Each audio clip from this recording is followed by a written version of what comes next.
Imagine chasing a dream in a world full of doubters, only to stumble upon a role that defines a generation. That's the captivating journey of Jennifer Aniston, who recently opened up on Dax Shepard's Armchair Expert podcast about her path to stardom. But here's where it gets controversial. What if the very opportunity she turned down could have changed everything? In this rare interview, as reported by Variety, the beloved star of the morning show shared untold anecdotes from her early days in Hollywood. Aniston spoke candidly about following in the footsteps of her father, John Aniston, a longtime cast member on the soap opera Days of Our Lives, which has been running for decades and captivating audiences with its dramatic twists. She recalled how her dad warned her against pursuing acting, saying things like, "Please don't do this. You're just going to face a lot of rejection. Get a real job." Those classic parental concerns, right? Yet Aniston emphasized that true passion fuels perseverance. Whatever drives you, if you find joy in something and it lights you up, just go for it, she advised, highlighting how personal drive can overcome familial skepticism. For beginners dipping their toes into creative fields, this is a key lesson. Rejection is part of the game, but so is the thrill of following your heart. Much like how aspiring writers might persist despite initial rejections from publishers.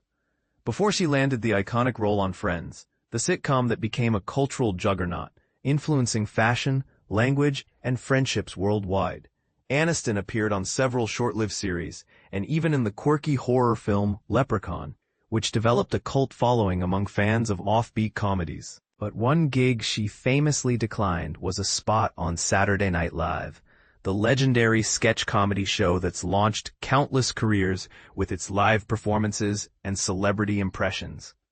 When Shepard probed her about why she walked away, Aniston admitted, "I thought I was pretty great back then. The details are a bit murky now." She went on, "Honestly, I'd need to chat with Lorne Michaels today to refresh my memory. But I remember being in New York City, meeting with him, and bumping into Adam Sandler and David Spade right outside the room.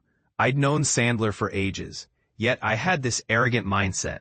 I wonder if women are respected here. It's such a boys' club, and I'd only join if it felt like the era of Gilda Radner. That's the foggy recollection from my younger self. I can't pinpoint it exactly, but then Friends came along and changed my trajectory." And this is the part most people miss. Her decision wasn't just about personal pride. It touches on broader issues of gender dynamics in comedy, where women like Radner broke barriers in the 1970s. Aniston also revealed that a big motivator for her career was earning her father's approval.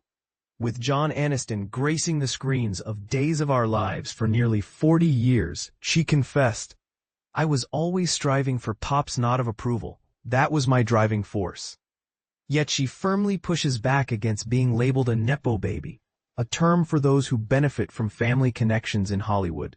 Think about all those big law firms out there, Smith & Jones LLP, or whatever their names are, she explained. Isn't that its own kind of family network? Sure, you might get your foot in the door because of who your parents are, but if you're not talented, you'll get booted out quickly. This counterpoint sparks debate. Is nepotism as pervasive in other professions, or is it just Hollywood hype? Subtly, some argue that in creative industries, connections are just one piece of the puzzle, and merit ultimately prevails. Sponsored content about the author, news editor, favorite movies, action-packed flicks from the 80s and 90s, timeless Bruce Lee films, hilarious Jackie Chan adventures, Die Hard, the Back to the Future series, Jurassic Park, Rocky IV, Speed, Terminator 1, 2, and plenty more.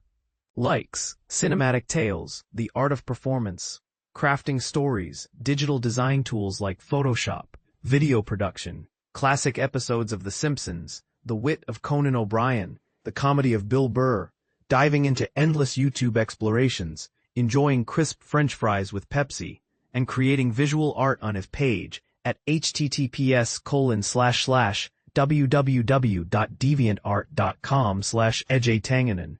What do you think, that Aniston made the right call by turning down SNL? Or should she have embraced the challenge despite her concerns? And is the nepo baby label unfairly applied in entertainment compared to other fields? Share your thoughts in the comments below. Let's discuss.